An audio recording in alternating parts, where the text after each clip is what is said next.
Am I audible?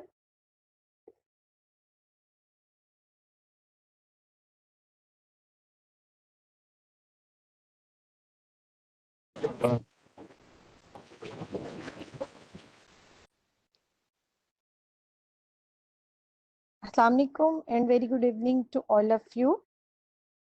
On behalf of Fatima Hope and Psychological Center, I welcome you all in a new amazing course that is neurodevelopmental disorder and their management. Our worthy guest speaker is Ms. Farwara Far. She is wonderful clinical psychologist, head of Department of Learning Disability in LESCA. She is also visiting lecturer in Aga Khan University and placement supervisor. Ma'am, can you hear me, please? Hear me?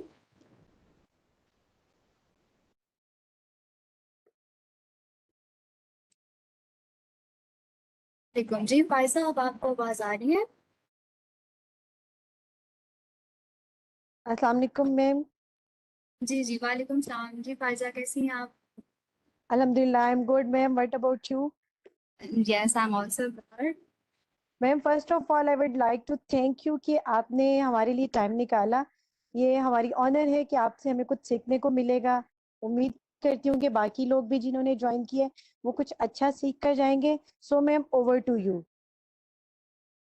Faiza, thank you so much, आप लोगों ने मुझे ये opportunity दी। Basically पढ़ाना, किसी को knowledge deliver करना, ये बहुत बड़े ऑनर की बात होती है। और फायजा ने मुझे ये opportunity the. Thank you so much Faiza. मुझे हमेशा से पढ़ाने का बहुत शौक रहा है। तो जितने भी पार्टिसिपेंट्स हैं इनमें से सब लोग मुझे प्लीज थोड़ा थोड़ा सा अपना इंट्रोडक्शन करवा दें। चले मैं अपना इंट्रोडक्शन करवाती हूँ। मेरा नाम इस परवा रफाक है और मैं क्लिनिकल साइकोलॉजिस्ट हूँ और मैं हेड ऑफ डिपार्टमेंट हूँ और लर्निंग डिसेबिलिटी डिपार्टमेंट की मैं हेड हूँ और मैं लेक्चरर भी हूँ और प्लेसमेंट सुपरवाइजर भी हूँ। चलिए हम स्टार्ट करते हैं कायनात सईद से। कायनात, अगर आप लोग मैसेज में अपना इंट्रोडक्शन लिखना चाहते हैं तो आप लोग लिख सकते हैं, मैं पढ़ लेती हूँ।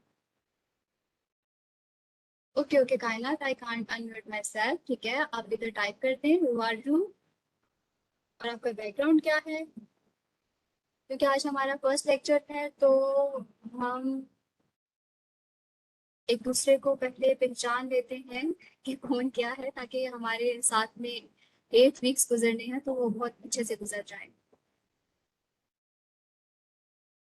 ओके कायनात, जी जी आप कायनात हैं, पूरी कायनात आप ही हैं।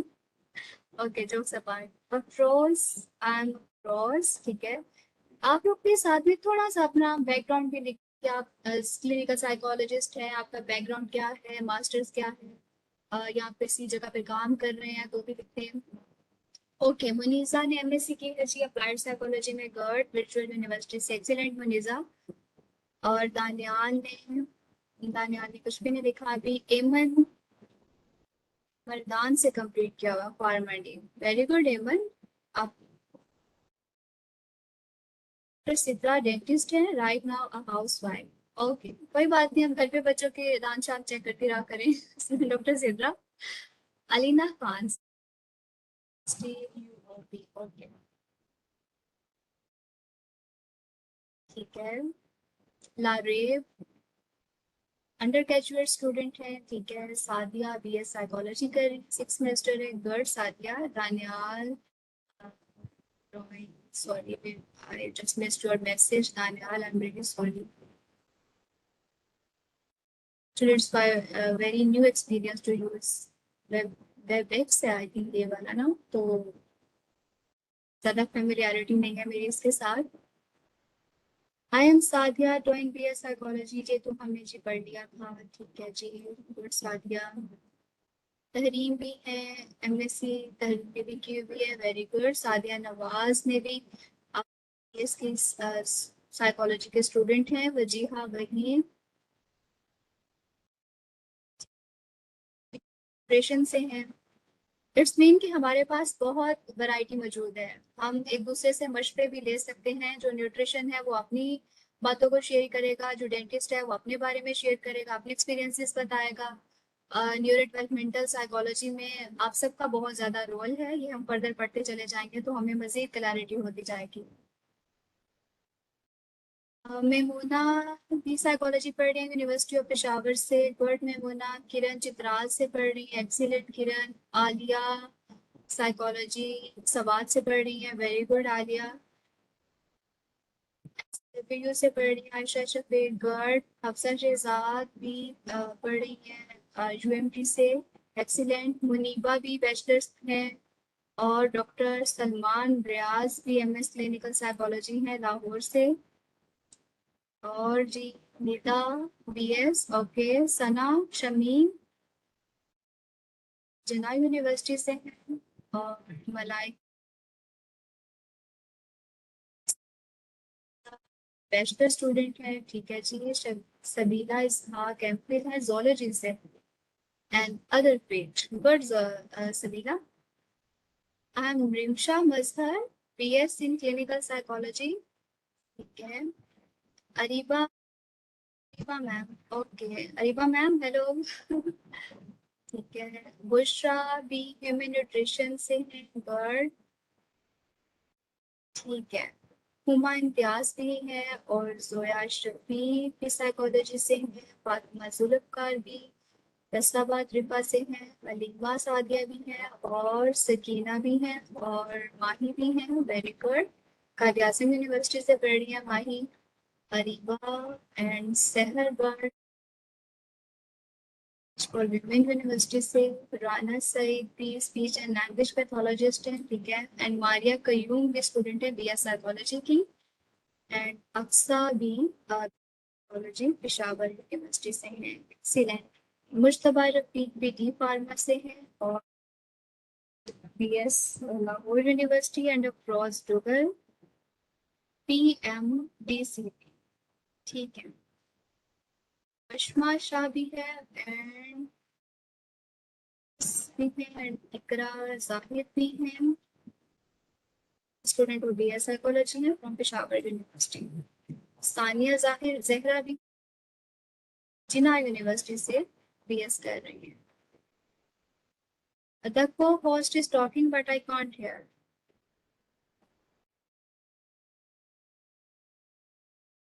नहीं आ रही है, बाकी भी सबको नहीं आ रही।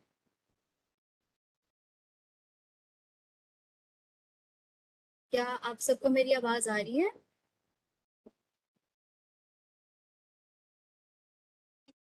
जो के Sania, And you are audible. जी जी थैंक यू। चलें जी स्टार्ट करते हैं।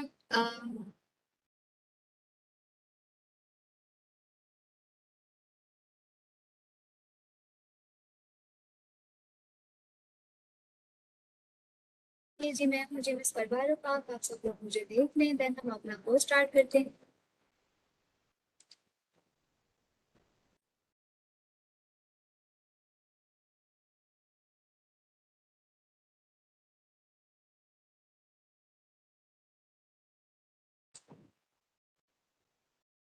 ओके, सबको स्क्रीन शो हो रही है?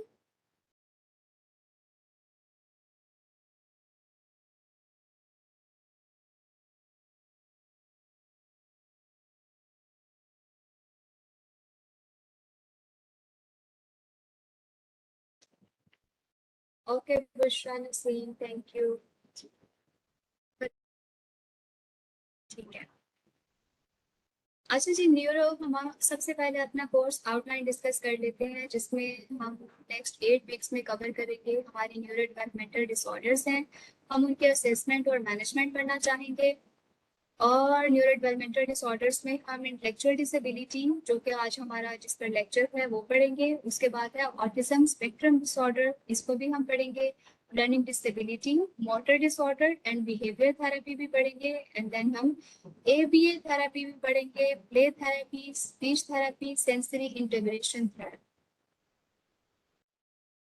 इंशाल्लाह इस कोर्स के बाद आप लोग इस काबिल हो जाएंगे कि आप किसी भी क्लिनिकल सेटअप में बच्चों आप पहचान लेंगे, आप उनको असेस कर सकेंगे, आप उनको मैनेज कर सकेंगे। अब सब लोग, मेरा ख्याल है जिनसे भी मैंने पूछा है, आप सब लोग बीएस ऑनर्स के स्टूडेंट्स हैं, और कुछ लोग चूंकि डेंटिस्ट भी है हमारे पास, न्यूट्रिशंस भी हैं, तो डेंटिस्ट के पास भी जब कोई बच्चा ऑटिज्म का आता है या कोई इंटेलेक्चुअल डिसेबिलिटी का आता है, तो उनके लिए भी बहुत इंपॉर्टेंट है अंडरस्टैंड करना कि उनके पास कौन सा बच्चा आया है जिसका वो ट्रीटमेंट करना चाह रहे हैं और वो बच्चा उनके काबू में नहीं आ रहा।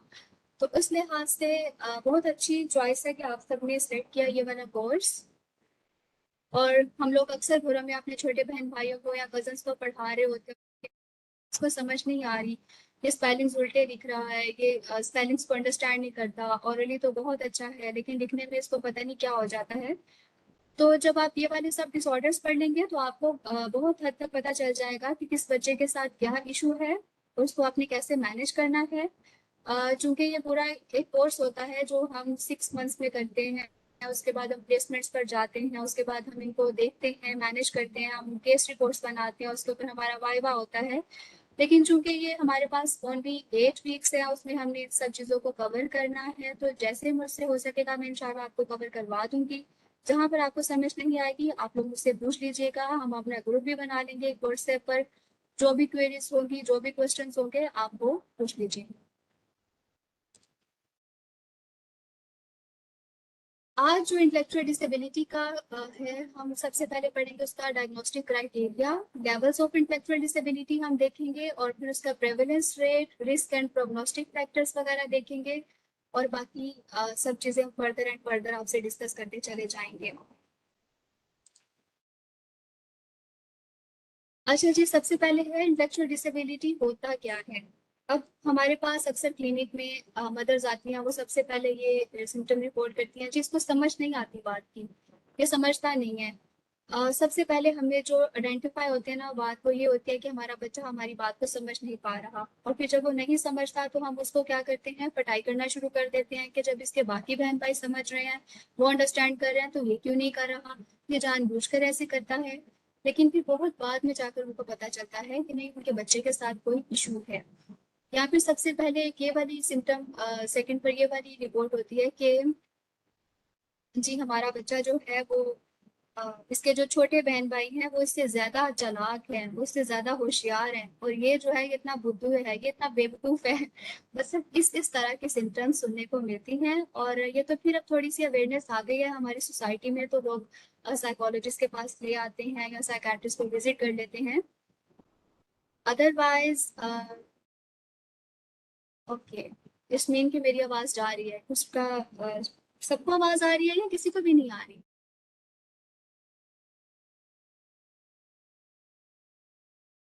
ये आवाज आ रही है? Okay okay, thank you Kainat, and thank you Hafsa, thank you thank you. Okay जी, उसके बाद हमें ये सुनने को मिलता है जी, सॉरी मैं ये बता रही थी कि जब सबसे पहले बच्चा इस तरह के होते हैं जो सीधे साधे भोले भाले से होते हैं, तो जो हमारे पहले जो हमारे पेरेंट्स थे या हमारे पेरेंट्स के भी पेरेंट्स थे, वो लोग क्या करते थे, वो कहते थे इनसे दुआ करवाओ, ये तो अल्लाह वाला बंदा है। नो डाउट उनकी दुआ भी कबूल होती है, क्योंकि वो इतने इनोसेंट होते हैं कि उन्होंने कभी किसी के साथ नेगेटिविटी नहीं की होती, कभी किसी का बुरा नहीं चाहा होता। तो दुआएं तो उनकी कबूल होती हैं, लेकिन उनके साथ जो इश्यूज आ रहे हैं, जो चीजें आ रही हैं, हमें उनको भी सॉर्ट आउट करना है ताकि वो भी सोसाइटी में एक अच्छा इंसान बन सके, एक इंडिपेंडेंट लाइफ गुजार सके। जी, तो children with intellectual disabilities, previously इसको कहते थे जी मेंटल रिटार्डेशन कहते थे, अब ये न्यू टर्म आई है हमारे पास, इसको हम कहते हैं इंटेलेक्चुअल डिसेबिलिटी।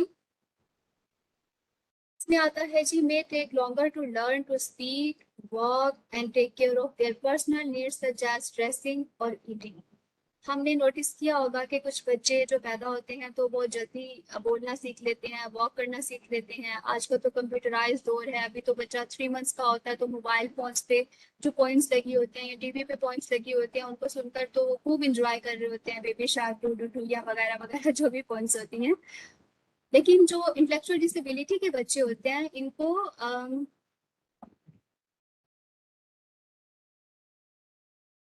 नहीं पढ़ा, सॉरी वो कमेंट मिस हो गया मुझसे।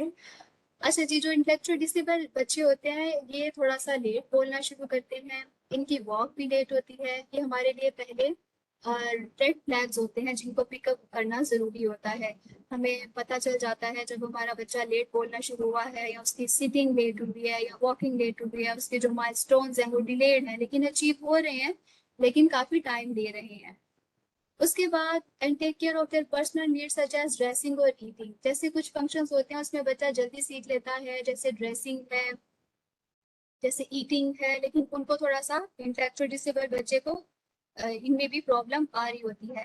फिर उनको स्कूल में भी प्रॉब्लम आ रही होती है, उनको सबक नहीं याद रहता, फॉरगेटफुलनेस हो जाता है, बहुत दफा याद करने के बावजूद नहीं याद होता। मदर सर पकड़ कर बैठ जाती है कि भाई हमारा बच्चा जो है वो आज को इतना अच्छा रात को पढ़ाया था, सुबह उसका टेस्ट था, लेकिन ये सही से प्रिपेयर नहीं कर पाया, या सही से बता नहीं पाया, या टीचर ने कुछ कर दिया है।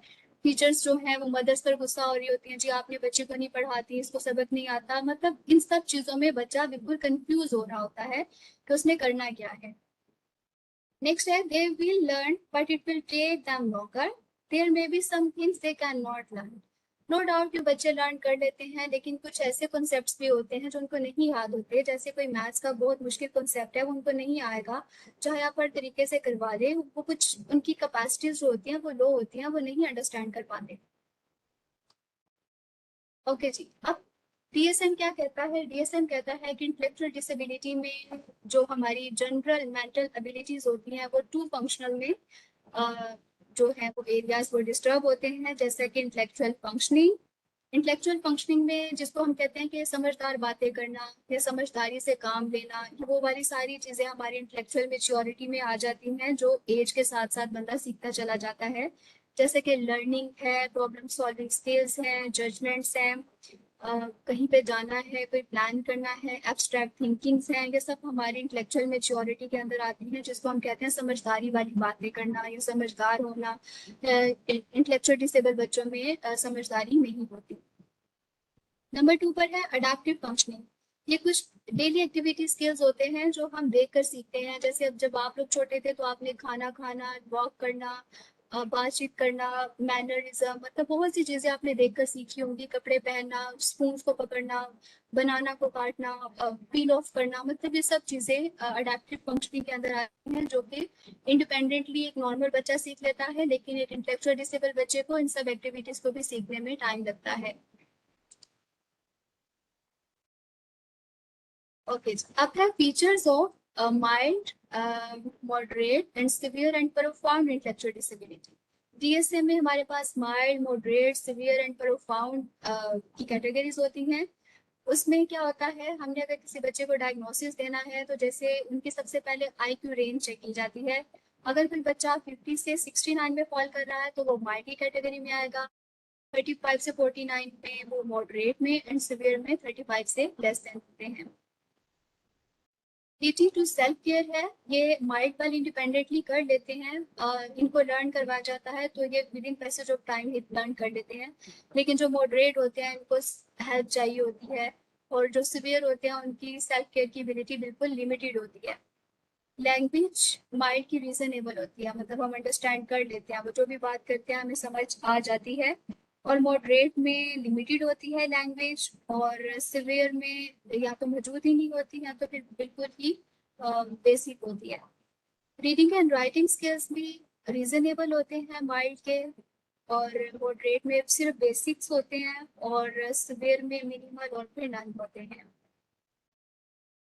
टू वर्क में सेमी स्किल्ड होते हैं माइल्ड वाले जो इंटेलेक्चुअल डिसेबल बच्चा है, और जो मॉडरेट है वो अनस्किल्ड होते हैं, सुपरवाइज्ड होते हैं, सुपरवाइज्ड एंड बेसिक टास्क होते हैं सिवियर वाले।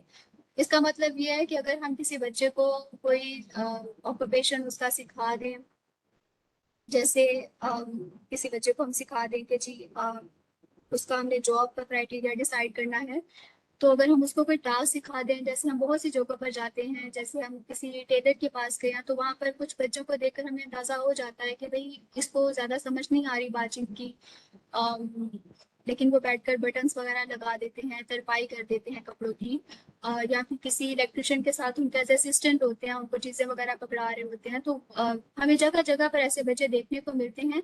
और जो माइल्ड इंटेलेक्चुअल डिसेबल बच्चे होते हैं वो सेमी स्किल्ड होते हैं, उनको थोड़ा बहुत अंडरस्टैंड हो जाता है, वो अपनी जॉब को ज्वाइन कर लेते हैं।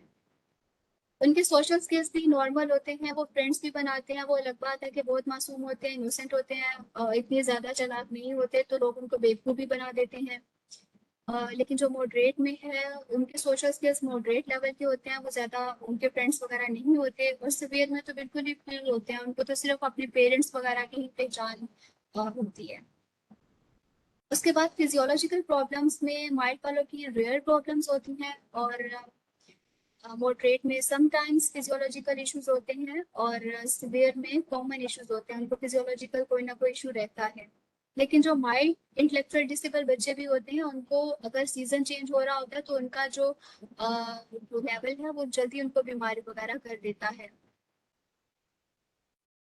और अब हम एकेडमिक स्किल्स, ये तो हमने ऊपर डिस्कस कर दिया, जहाँ पे हम सेमी स्किल्स को डिस्कस कर रहे थे कि उनके 6 ग्रेड से हायर ग्रेड तक बढ़ सकते हैं माइल्ड इंटेलेक्चुअल डिसेबल बच्चा। लेकिन जो मॉडरेट है वो सेकंड से थर्ड ग्रेड तक सिर्फ बेसिक एजुकेशन उनको आएगी, उसके बाद उनको नहीं आएगी।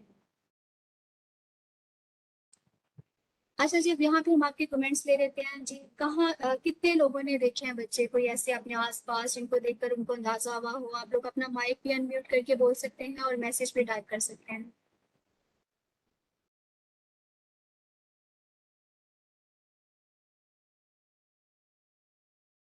जी, किसी ने कोई देखा हुआ है इंटेलेक्चुअल डिसेबल बच्चा जो काम कर रहा हो किसी टेलर के पास, किसी मैकेनिक के पास? किसी का कोई ऐसा एक्सपीरियंस हो जो माइल्ड लेवल का जिन्होंने देखा हो, या मॉडरेट का देखा हो, या सिवियर का हो?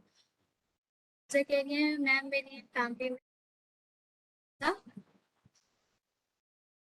काम करना चाहिए।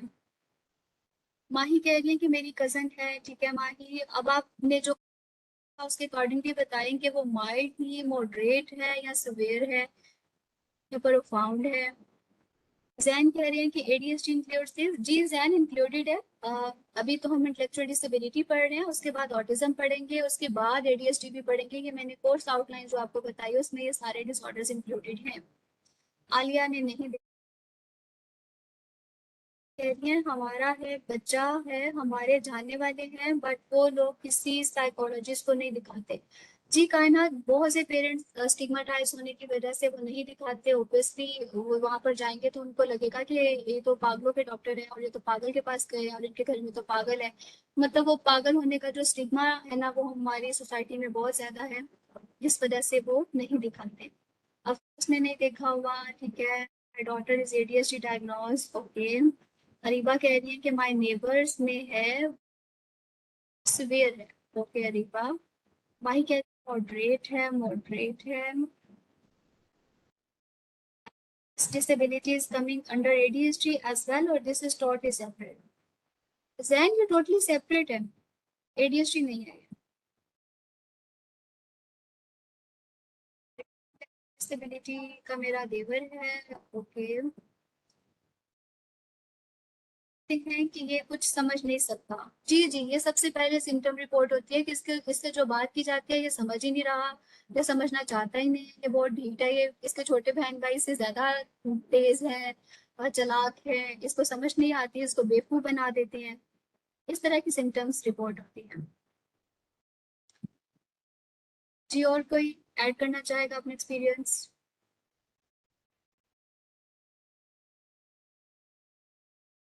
शादी की दुआ करवा लें। जी जी जरूर, आप उनसे जरूर दुआ करवाएं। वो मुझे मेरा पर्सनल एक्सपीरियंस है, क्योंकि मेरे पास जो बच्चे प्ले कर रहे होते हैं, सिंपल सी हम लूडो प्ले कर रहे होते हैं, तो उसमें वो जब कहते हैं ना कि आला पाक अब 6 आ जाए, तो उनको वाकई में 6 मिल जाता है। वो कहते हैं आला पाक अब 1 आ जाए, उनको वाकई में 1 मिल जाता है। तो मुझे लगता है कि उनका कोई डायरेक्ट कनेक्शन अल्लाह के साथ है। हमारे जो बड़े बुजुर्ग कहते हैं ना कि इन बच्चों की दुआएं कबूल होती हैं, तो फिर वो वाकई में बिल्कुल ठीक कहते हैं कि इन बच्चों की दुआएं कबूल होती हैं, क्योंकि ये इनमें कोई नेगेटिविटी नहीं होती, प्योर सॉल्स होती हैं, इसलिए। ओके।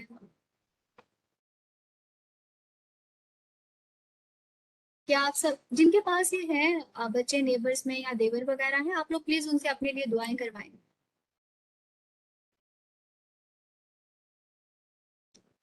हमारी कह रही है उसको आई साइट का इशू है, एंड स्टडीज में शी इज जीरो, फ्रेंड्स बना लेती है वो, बाकी इतनी समझ नहीं किसी बात की। ठीक है माही, आई साइट का इशू है, है। आई साइट के लिए अगर हम उसको ग्लासेस वगैरह लगा दें और उसको अगर हम मेकअप करना सिखा दें या उसका इंटरेस्ट लेवल चेक कर लें कि वो किस तरफ जाना चाह रही है, कुकिंग सीखना चाह रही है, क्योंकि स्टडीज में अगर जीरो है तो मैंने अभी आपको टेबल दिखाया कि 6 ग्रेड तक वो ज्यादा से ज्यादा पढ़ सकते हैं, उससे ज्यादा जो हाई लेवल की एजुकेशन है वो डिफिकल्ट हो जाती है उनके लिए। फिर हम उनके स्किल्स पर काम करना शुरू कर देते हैं। Hafsa, mild disability by my cousin in childhood. It was severe, so his parents had a lot of help for him. Okay then Hafsa बताइएगा उनकी फिर हेल्प का क्या नतीजा निकला, वो कहाँ तक पहुंचा माइल्ड डिसेबिलिटी वाला आपका कजन।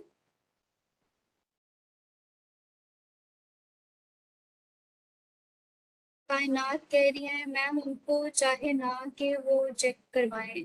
जी जी कायनात, आप उनको बताएं थोड़ा बहुत, अगर वो आपको आपसे गुस्सा ना हो जाए, आपसे नाराज ना हो जाए, आप इस स्टाइल में उन्हें बताएं। अगर आप उन्हें ये कहेंगे कि आपके बच्चे के साथ इश्यूज हैं या आपका बच्चा पागल है या छोटी सिविल है, तो नाराज भी हो जाते होते हैं। तो आपने अपना रिलेशनशिप नहीं खराब करना, लेकिन उनको थोड़ा बहुत आप कह दें कि रियलिस्टिक अप्रोच के थ्रू, एविडेंस अप्रोच के थ्रू तो आपकी बात पे वो मानेंगे। Now he can speak and interact better. Okay good Hafsa, अगर ये अर्ली स्टेज में डायग्नोस हो जाए, अर्ली स्टेज में इन पर काम करना शुरू कर दिया जाए तो रिकवरी आती है, इम्प्रूव करते हैं।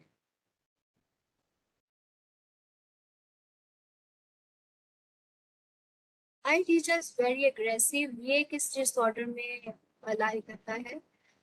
वजीहा इसमें अभी हम पढ़ते चले जाएंगे तो आप देखिएगा, अगर तो इंटेलेक्चुअल डिसेबल है तो उस बच्चे को समझ नहीं आ रही लेकिन उसकी सोशलाइजेशन अच्छी है। अग्रेसिव ये भी होते हैं जब हमने बार बार कहा जाता है कि ये तो समझ ही नहीं रहा, इसको समझ ही नहीं आ रही, इसको इतनी दफा पढ़ाया था, घर वाले गुस्सा कर रहे हैं, टीचर्स गुस्सा कर रही हैं, तो अग्रेशन तो इनमें भी आएगा, ये तो बहुत कॉमन है। लेकिन बाकी सिम्टम्स का क्राइटेरिया जो मैंने आपको अभी बताया है, आप उनके एडेप्टिव फंक्शनिंग चेक करें, आप उनकी इंटेलेक्चुअल मेच्योरिटी देखें, तो आपको खुद ही पता चलेगा। जो आपके घर पे जो दूसरे बच्चे हैं उनके साथ उनका कंपैरिजन करें, जो उनके एज फैलोज हैं, तो आपको कुछ चीजें खुद ही नजर आना शुरू हो जाएंगी। अच्छा कायनात कह रही है कुछ पढ़ा भी नहीं है। हाँ जी, नहीं पढ़ते ना ये बच्चे, mild moderate and severe. Mild वाले बेचारे 6 ग्रेड तक बहुत मुश्किल से पढ़ते हैं, अगर उनको उनके तरीके से पढ़वाया जाए। कह रही है 16 ईयर्स हो गई है। ओके, हाँ जी, अब आप उसके स्किल्स पे काम करना शुरू करते हैं, अगर 16 ईयर्स हो गई है उस लड़की की एज तो। सैयदा फिजा मैम, वो बच्चा ऑलरेडी सफर कर रहा होता है और उसकी फैमिली उसकी इनसिक्योरिटीज को ट्रिगर करती है बाय कंपेयरिंग हिम और children। जी सैयदा फिजा, ये तो बहुत कॉमन इशू है, हम यही डिस्कस कर रहे हैं यहाँ पर ना,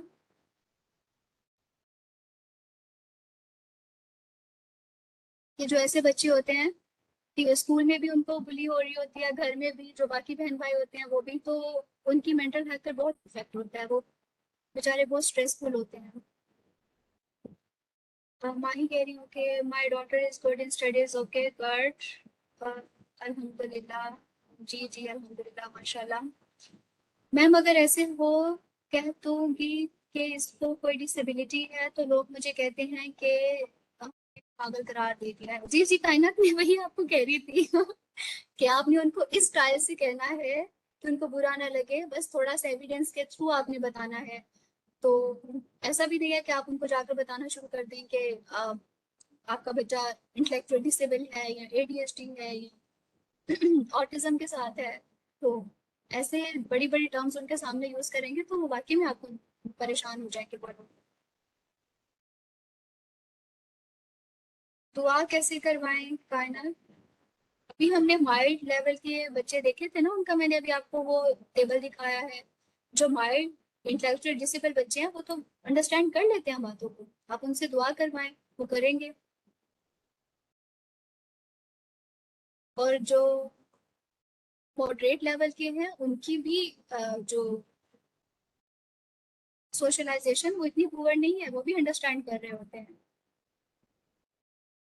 नेचुरली आईसाइट का इशू, ठीक है। has difficulty in socialization, she can't make good friends।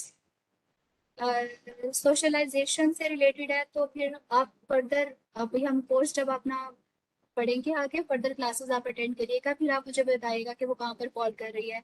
Socialisation का इशू तो अभी हमने जो इंटेलेक्चुअल डिसेबल पढ़ा है यहाँ पर भी है। सोशलाइजेशन का तो वैसे भी नॉर्मली भी कुछ बच्चे इंट्रोवर्ट होते हैं, उनका नहीं दिल कर रहा होता बात करने, या कुछ को एंजाइटी होती है, वो एंजाइटी की वजह से नहीं बात कर सकते, तो मतलब there is lots of factors in socialisation. तो हम उस सोशलाइजेशन की वजह से किसी को लेबल नहीं कर सकते, हमें और बहुत सी चीज़ों को चेक करना है, उनका प्रोफाइल बनाना होता है, उन पर टेस्ट बैटरी अप्लाई करनी होती है, उसके बाद कहीं जाकर हमें अंदाजा होता है कि हमारे बच्चे के साथ इशू क्या है।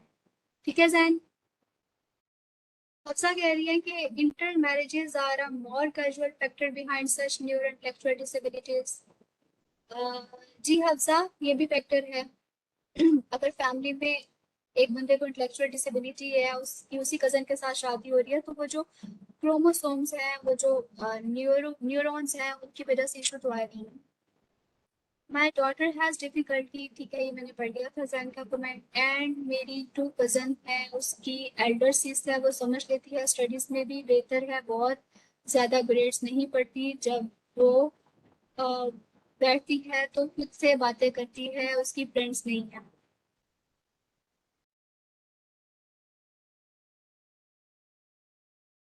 स्टडीज में बेहतर है। माही, मुझे आपका केस अंडरस्टैंड हुआ, आप प्लीज थोड़ा सा एलैबोरेट करें, उसकी एज क्या है, स्टडीज में बेहतर है तो फिर ग्रेड्स में क्यों नहीं आ रही, क्या राइटिंग भी इशू है, या ऑलरेडी शी इज गुड या already she is not good.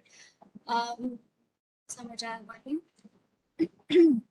Hafsa कह रही है कि कजन मैरिजेस, जी हफ्सा, कजन मैरिजेस का है फैक्टर।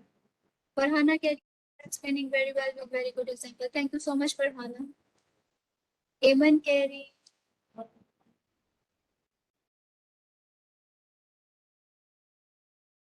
स्टडी कर रहा है, फोकस्ड होते हुए स्टडी में फिर भी ग्रेड्स कम क्यों आते हैं। एमन, चेक कर लें कि वो बच्चा इंटेलेक्चुअली डिसेबल तो नहीं है। अगर आप बच्चे की बात कर रही हैं, अगर आप अपनी बात कर रही हैं, तो कोई भी और फैक्टर हो सकता है। आप अपने उस शॉर्ट टर्म मेमोरी से अपनी लॉन्ग टर्म मेमोरी में ले जाने के जो तरीके हैं, जो रोट लर्निंग के मेथड्स हैं, आप उसके थ्रू नहीं पढ़ रही होंगी ना, इसलिए।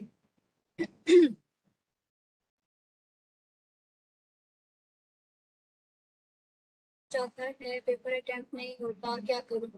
तो आपने अपनी लर्निंग पर काम करना है, लर्निंग स्टाइल्स को आइडेंटिफाई करना है कि आपका लर्निंग स्टाइल कौन सा बेस्ट है, उसके मुताबिक फिर आप याद करेंगे।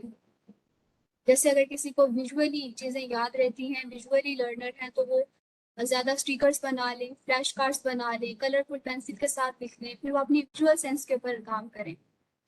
और अगर किसी की ऑडिटरी मेमोरी बहुत अच्छी है, किसी को याद होता है, तो वो अपने ऑडिटरी मेमोरी से याद करते हैं, तो वो फिर जोर जोर से रटा लगा कर याद करें। तो सबसे पहले ये है कि आप अपने आप को आइडेंटिफाई करें कि आपका कौन सी सेंस आपकी बहुत अच्छी है, जिसके थ्रू आपको याद होता है। फिर आप अगर उस सेंस के थ्रू आप अपना मटेरियल बनाएंगे, याद करेंगे, तो फिर आपको कभी नहीं भूल। साथ ही अगर कोई याद कर पेपर में भूल जाता है, तो ये भी इंटेलेक्चुअल डिसेबिलिटी है। नहीं सादिया, पेपर में अगर भूल जाता है, तो पेपर की जो एंजाइटी फैक्टर है, आप उसको पहले चेक करें कि कितनी एंजाइटी है, कितना स्ट्रेस है, जो वो बिल्कुल ही उसको भूल गई हैं चीजें। फिर हम उसकी एंजाइटी पर काम करेंगे। इंटेलेक्चुअल डिसेबिलिटी का मैं हम ऑलरेडी आपको बता चुकी हूँ कि सिर्फ एक लर्निंग की वजह से हम किसी को नहीं कह सकते। इंटेलेक्चुअल मेच्योरिटी भी थी, अडेप्टिव फंक्शनिंग भी थे, सोशलाइजेशन भी थी, आईक्यू लेवल सबसे पहले है, तो ये सारी चीजें आती हैं। मेरी कजन हाइपर है, फोकस भी नहीं होता, वो आईडी है नहीं, वो इंटेलेक्चुअल डिसेबल नहीं है, हाइपर एक्टिव है, इस वजह से उसका फोकस नहीं होता। तो फर्दर हम डायग्नोसिस पढ़ेंगे तो फिर आप पढ़िएगा। अगर उसकी सोशलाइजेशन ठीक है, तो वो फिर एडीएचडी की तरफ जाएगी, और अगर सोशलाइजेशन भी नहीं ठीक, तो वो फिर ऑटिज्म में भी जा सकती है, स्पेक्ट्रम में भी जा सकती है।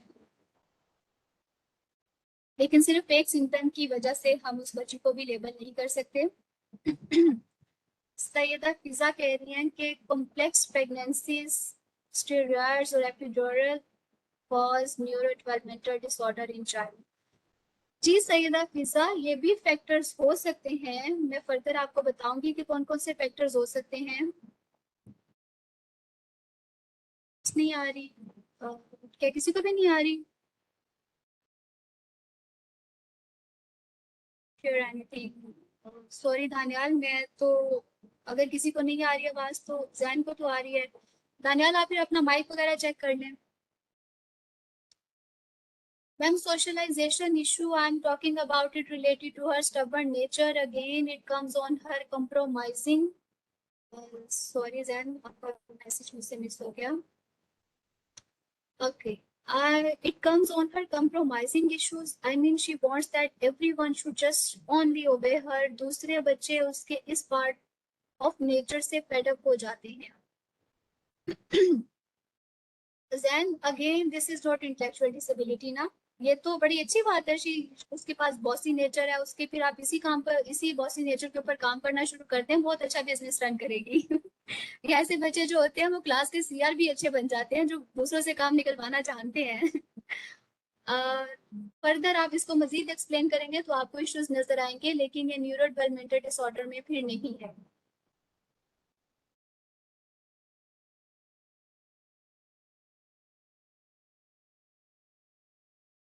मैम, मेरी कजन है, वो स्टडी में तो बहुत अच्छी है, 5 इयर्स की है, बट वो खेलने के मामला में बहुत स्लो है. उसका भाई हर टाइम शरारत करता रहता है, बस स्टडी पे फोकस नहीं करता. लेकिन बहन हर टाइम अपनी मामा को कॉपी करती रहती, अ, पास या लेटी रहती है. उसको होता कि खेलना. हाँ जी. जो बहन भाई इकट्ठे होते हैं वे एक दूसरे को बहुत ज्यादा कॉपी करते हैं. जहाँ पर वो अच्छी बातें सीखते हैं वहां पर वो सीखते हैं. तो ये भी इंटेलेक्चुअल डिसेबिलिटी नहीं है. आवाज आ रही है लेकिन ब्रेक्स है. आ रही है आवाज. ब्रेक का क्या, क्यों कह रही हैं आप? बुरा तो है ना, आपने नमाज पढ़नी है क्या? क्योंकि असर का टाइम भी हुआ चाहता है ना. आलिया, जी आलिया, थैंक यू. असर मुश्तबा, जिसको आवाज का इशू है, manage your network. Thank you असर. ट्रू. मैम, कोई ऐसी टिप दें कि स्टडी पे फोकस करें. किसकी बात कर रही हैं आप? ईमन अपनी बात कर रही हैं, बच्चे की बात कर रही हैं, किसकी बात कर रही हैं? अच्छा ईमन, अपनी बात कर रही हैं. ईमन, आपकी एज क्या है और आप पढ़ क्या रही हैं और क्यों नहीं पढ़ती आप? रीजंस बताएं आप. साथ क्या फेसबुक यूज करती हैं, टिकटॉक यूज करती हैं या इंस्टाग्राम यूज करती हैं? कहाँ बिजी होती हैं आप?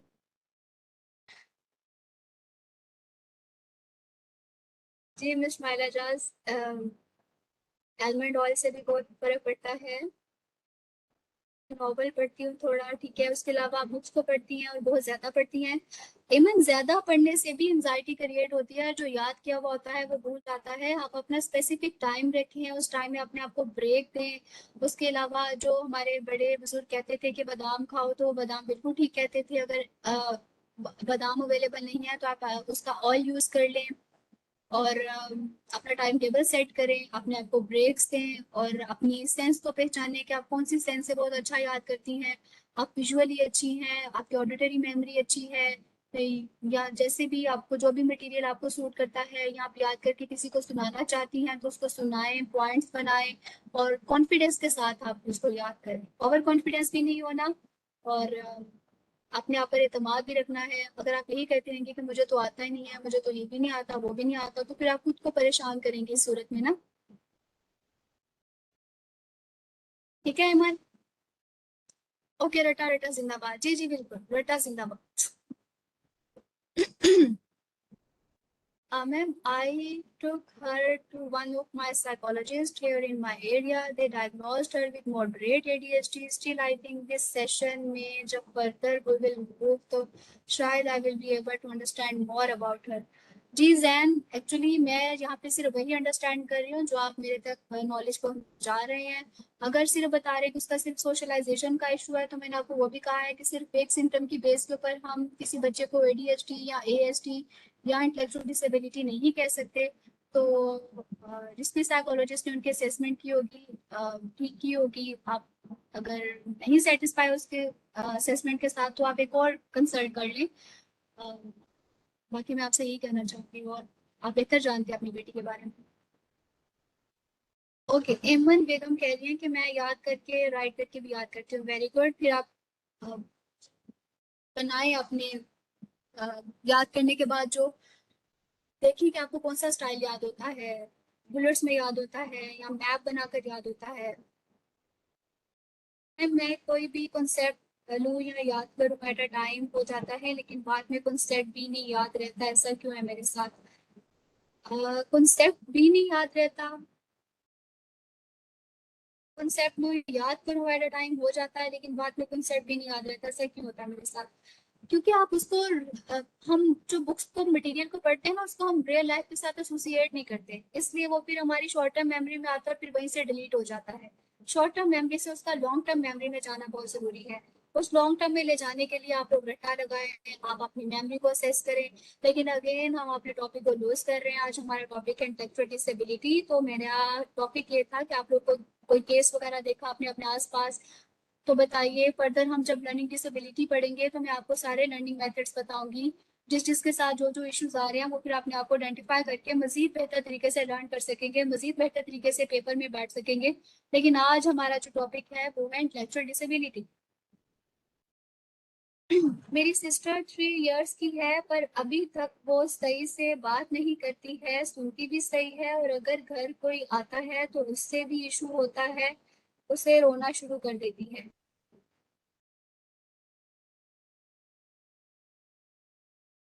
ये तो है।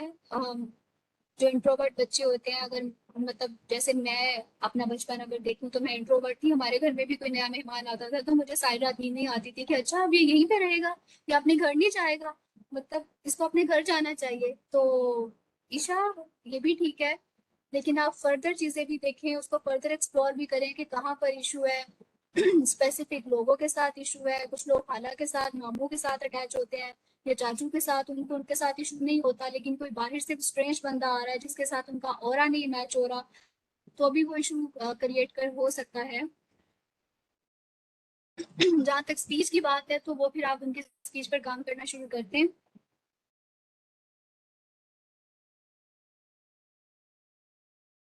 टॉपिक भी है स्पीच थेरेपी का, जो फर्दर पढ़ेंगे तो वो भी आपको हेल्पफुल रहेगा कि अपने बच्चों के साथ कैसे उनकी स्पीच पर काम करना है। अब्दुल्ला कह रहे हैं I have done masters in applied psychology. Very good Abdullah.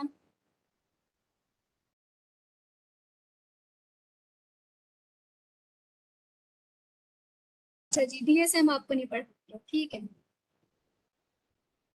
अना रियाज, हमारे नेबर में एक लड़का है, उसकी एज 15 प्लस है, वो कोई भी बात बोल के बताओ तो वो नहीं समझ सकता, हल्का सुन सब रहा होता है पर अंडरस्टैंड नहीं कर पाता, फिर उसके हाथों के इशारों से बताना पड़ता है। ठीक है, वो अंडरस्टैंड नहीं कर पाता, आपको हाथों के इशारों से बताना पड़ रहा होता है, तो सबसे पहले आप उसका ईयर्स को जाकर चेक करवाएं डॉक्टर के पास कि क्या वो सुन रहा है या नहीं। उसको ये ना हो कि आवाज ही ना जा रही हो, अगर बाकी सब चीजें उसकी बिल्कुल ठीक है तो।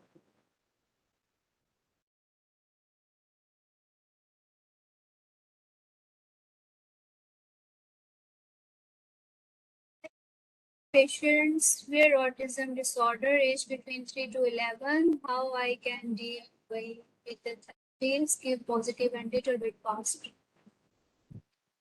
रजाना, जब हमारा ऑटिज्म का टॉपिक फर्दर है इंशाल्लाह हम पढ़ेंगे, ये 8 वीक्स का कोर्स है, हम एक दूसरे के साथ ही कनेक्टेड है।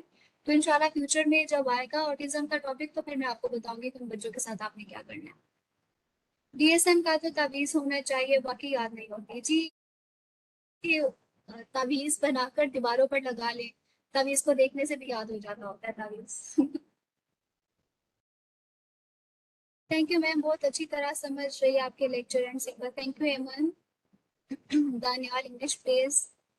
दानियाल, यहाँ पे हम इंग्लिश नहीं सिर्फ बोल सकते क्योंकि सब यहाँ पर पाकिस्तानी लोग हैं मोस्टली, तो इसलिए बाइलिंगुअल ही जाना पड़ेगा।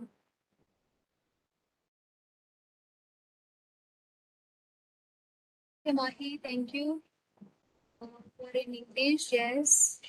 Then she's 6 year old. Her main issue which I'm facing now is her stubborn nature, difficulty in making friends, misbehave with elders. Whenever I teach her about some manners, she doesn't want to listen about it. Her behavior is more towards aggression. जी जैन, फिर जो जिस psychologist ने भी assessment की है, basically उन्होंने कोई assessment tool वगैरह अप्लाई किया होगा, टेस्ट बैटरी अप्लाई की होगी, तो ठीक है आप उनके ट्रीटमेंट को कंटिन्यू करें। अगर आपको मुझसे कुछ यहाँ पर पूछना है तो आप पूछ लीजिएगा। हमने एडीएचडी भी पढ़ना है, नेक्स्ट टॉपिक्स में हमारे एडीएचडी भी आएगा। आज बेसिकली हमारा इंटेलेक्चुअल डिसेबिलिटी टॉपिक था। पेशेंट का चाइल्ड अडल्ट में हो तो हम उसका इशू फॉर एग्जांपल समझ जाते हैं, तो हम उससे बातों में डील कैसे करें, इंटेलेक्चुअल डिसेबिलिटी के हवाले से है, बता दें अगर कोई हो तो कैसे डील करें। हाँ जी, इंशाल्लाह हमने इसका ट्रीटमेंट पढ़ना है। आज मैंने आपको इसका क्राइटेरिया बताया है, इसके लेवल्स बताए हैं, फर्दर में इसकी आपको टाइप्स बताऊंगी। कल जो हमारा लेक्चर है 5 बजे के बाद, उसमें हमने इसके असेसमेंट और इसका मैनेजमेंट पढ़ना है।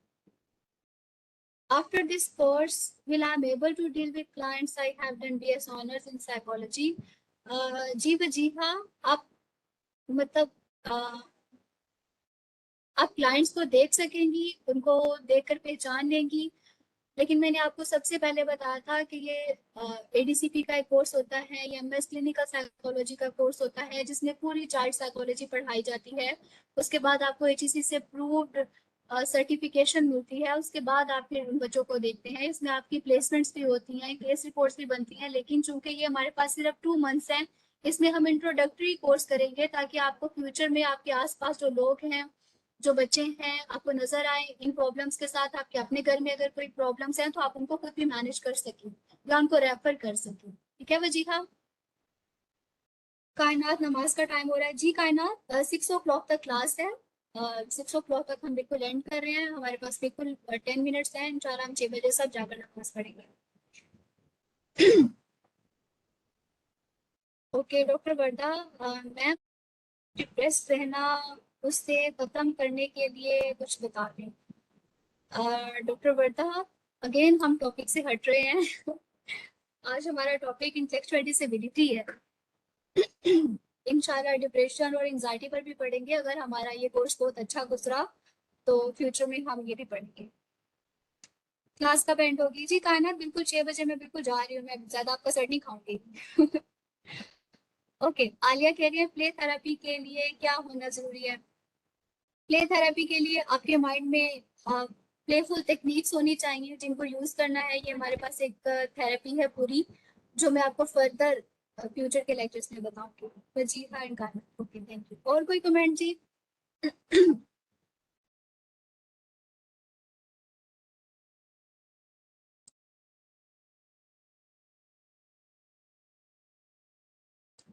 बिहेवियर इश्यूज को कैसे डील करें पेरेंट? जज़ाकल्लाह ma'am, thank you Jain. Fatima, किस टाइप के बिहेवियर इश्यूज? हमने बिहेवियर थेरेपी भी पढ़नी है, प्ले थेरेपी भी पढ़नी है, स्पीच थेरेपी भी पढ़नी है। मैंने स्टार्ट में आपको कोर्स आउटलाइन बताई थी ना। तो फ्यूचर में पढ़ेंगे हम सब कुछ, सारी चीजें फर्दर पढ़ेंगे।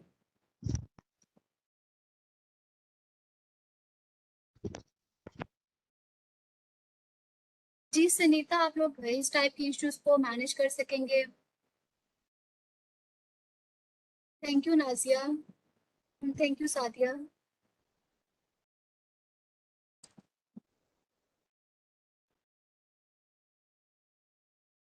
ये वाला टेबल पढ़ रहे थे। जिन्होंने कहा था कि मैम हमने डीएसएम नहीं देखी हुई, तो अगर नहीं देखी हुई तो ये देख लें। ये आपका जो फुल फ्लैश डीएसएम में जो लिखा हुआ है माइल्ड, मॉडरेट एंड सीवियर का जो वो मटेरियल लिखा हुआ है, उसमें इंटेलेक्चुअल डिसेबिलिटी की जो कैटेगरीज बनी हुई हैं, जो सेवेरिटी लेवल्स लिखे हुए हैं, उनको टेबल में बुलेट्स में लिख दिया गया है। तो आप इनको देख लीजिए। मैंने ऑलरेडी भी इनको डिफाइन कर दिया आपको।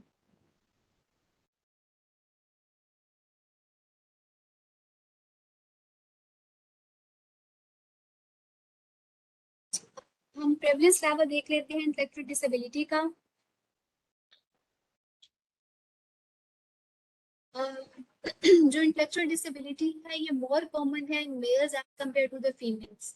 अब यहाँ पे मजे की बात यह है कि अगर फीमेल्स में हो भी, जैसे पाकिस्तान में हमारे घरों में अक्सर फीमेल्स को आईडी के साथ होती हैं, लेकिन हम उनकी शादी कर देते हैं। हमें हमारे घरों में हमें बहुत अपनी कोई खाला, कोई फूफो, कोई मतलब दूर पड़े के रिश्तेदार, कोई भाभी वगैरह, हमें सुनने को मिलता है जी ये पढ़ाई में थोड़ी सी कमजोर थी तो इसको घरदारी सिखाकर तो हमने इसकी शादी कर दी। तो जो माइल्ड लेवल की फीमेल्स इंटेलेक्चुअल डिसेबिलिटी में होती हैं उनका नहीं पता चलता। उनकी बाकी में शादियां वगैरह हो जाती हैं, वो शादी के बाद जो हस्बैंड की इंटेलिजेंस होती है या बच्चों की जो इंटेलिजेंस होती है फर्दर, वो फिर उनके घर को लेकर चल रही होती है, लेकिन फीमेल्स जो हैं वो मैनेज हो जाती हैं। लेकिन जहाँ पर मसला आता है वो मेल्स का इशू होता है, क्योंकि वो एकेडमिक्स में भी जब स्लो होते हैं तो फिर उनके लिए बाहर पैसे कमाना बहुत मुश्किल हो जाता है। आजकल तो बाहर एक तो ऑलरेडी जॉब्स का बहुत इशू है, और फिर ऊपर से जब इंटेलेक्चुअल डिसेबल बच्चे होते हैं तो उनका भी वो होता है। लेकिन पेरेंट्स की जो अपनी ख्वाहिश होती है वो बेसिकली वो ये होती है कि हमारे बच्चों को टीचर बना दिया जाए, डॉक्टर बना दिया जाए, इंजीनियर बना दिया जाए। वो इन फील्ड्स की तरफ लेकर जाना चाहते हैं। वो चाहते हैं कि बेसिकली उनकी भी ख्वाहिश बिल्कुल ठीक है, वो भी चाहते हैं कि उनके बच्चे एक कुर्सी और टेबल के ऊपर बैठकर पैसे कमाएं, ना कि बाहर जाकर किसी के घर पे झाड़ू लगाएं या गार्ड बने या पौधे वगैरह लगाएं। तो ये भी हमें इशू देखने को मिलता है। Okay, prevalence for severe intellectual disability is approximately per 6 per 1000। हमें 1000 में जो 6 बच्चे होते हैं वो इंटेलेक्चुअल डिसेबिलिटी के नजर आते हैं।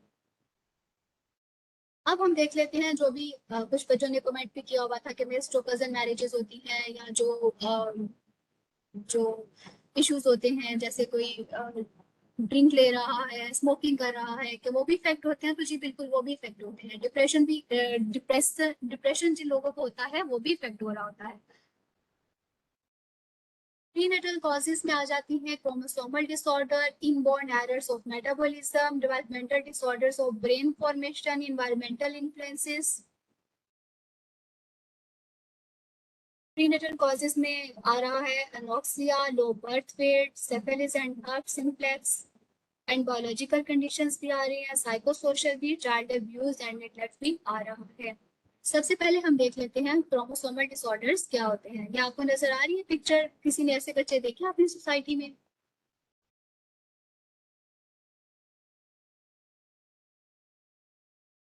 ठीक है। जैन और नाजिया ने देखे होंगे। पिज्जा।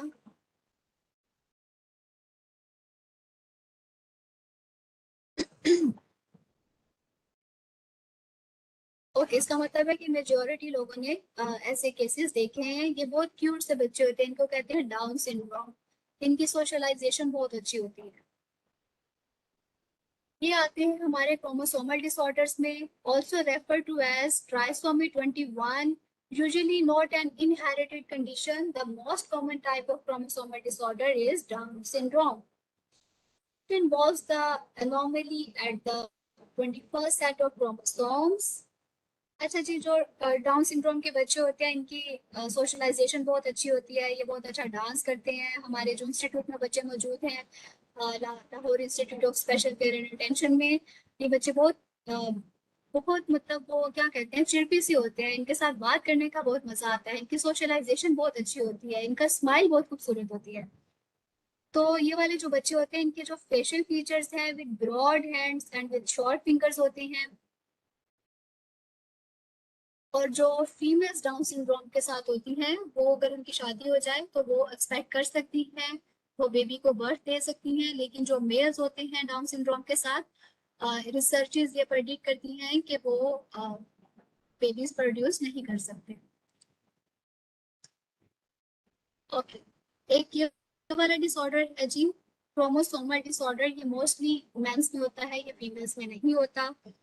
इनमें इनका जो आईक्यू है वो डिक्रीज होता है, पुअर कोऑर्डिनेशन होती है, एबनॉर्मेलिटीज होती हैं इनकी बॉडी में कुछ, जैसा कि आपको पिक्चर में भी नजर आ रहा है। इनकी हिप्स वाइड होते हैं, लॉन्ग आर्म्स होते हैं, और इनका स्मॉल टेस्टिकल साइज होता है, और ब्रेस्ट डेवलपमेंट इन बच्चों की होती है, और इनके चेस्ट पर हेयर्स भी होते हैं। और मतलब फीमेल्स एंड मेल्स का मिला जुला ये इनका बॉडी फीचर्स होते हैं।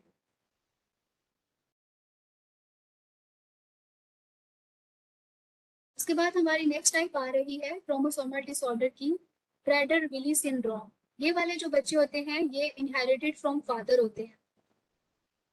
ये जो इन्फेंट्स हैं ये लेथार्जिक होते हैं। इनको चूंकि खाने पीने में मुश्किल का सामना होता है, लेकिन ये जब बड़े होते हैं तो इनको ये ऑब्सेस्ड हो जाते हैं फूड के साथ, जिस वजह से अक्सर इन बच्चों का जो वेट होता है वो भी काफी ज्यादा होता है। और जो लीडिंग जेनेटिक कॉज होती है इसकी वो ओबेसिटी होती है। और ये वाले जो बच्चे होते हैं इनके ऑब्वियसली जब वेट बहुत ज्यादा एक बच्चे का होगा तो उनका जो हार्ट्स है वो भी डिफेक्ट हो रहे होंगे और किडनी प्रॉब्लम्स भी चल रही होंगी साथ में। जब वेट ज्यादा होता है बच्चों का तो फिर ये वाली हेल्थ इश्यूज जो होते हैं सारे चलते हैं। अब ये वाले बच्चे जो हैं इनके भी फेशियल फीचर्स से हमें देखकर पता चल जाता है, इसको कहते हैं टर्नर सिंड्रोम। इन बच्चों के साथ भी इश्यूज होते हैं, हेल्थ इश्यूज, जैसे कि हार्ट इफेक्ट्स आ रहा है, किडनी प्रॉब्लम्स आ रही हैं। और इनके जो फेशियल फीचर्स हैं वो आपके बिल्कुल सामने जो पिक्चर नजर आ रही है कि बिल्कुल ऐसे ही होते हैं, लेकिन इन बच्चों के जो हाथ होते हैं, जो पाँव होते हैं, वो पफीनेस और स्वेलिंग हमें उनमें फील हो रही होती है। और इनकी जो फिंगर्स होती हैं वो बिल्कुल ज्वाइन होती हैं, जिनको हम कहते हैं वेबिंग वेबिंग हैंड्स होते हैं, उस टाइप के इनके हैंड्स होते हैं। और हमारे पास एक बच्ची भी थी छोटी सी, उसके भी हैंड्स इस तरह से थे, लेकिन अच्छी बात ये हुई कि सर्जरी के साथ उसकी फिंगर्स जो थी वो तो सेपरेट हो गई। अब विलियम सिंड्रोम में जो बच्चे होते हैं ये भी क्रोमोसोमल डिसऑर्डर में ही एक इनकी कॉज है।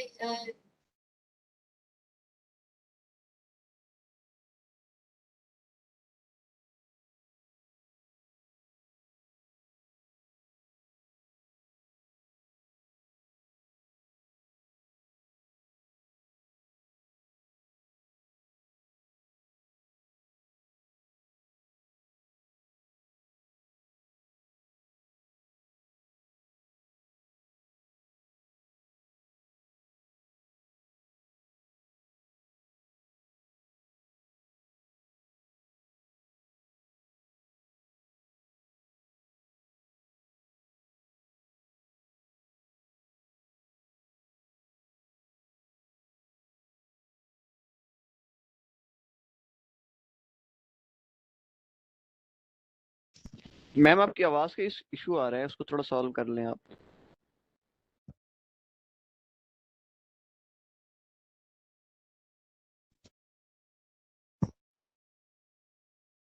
आपको मेरी आवाज आ रही है?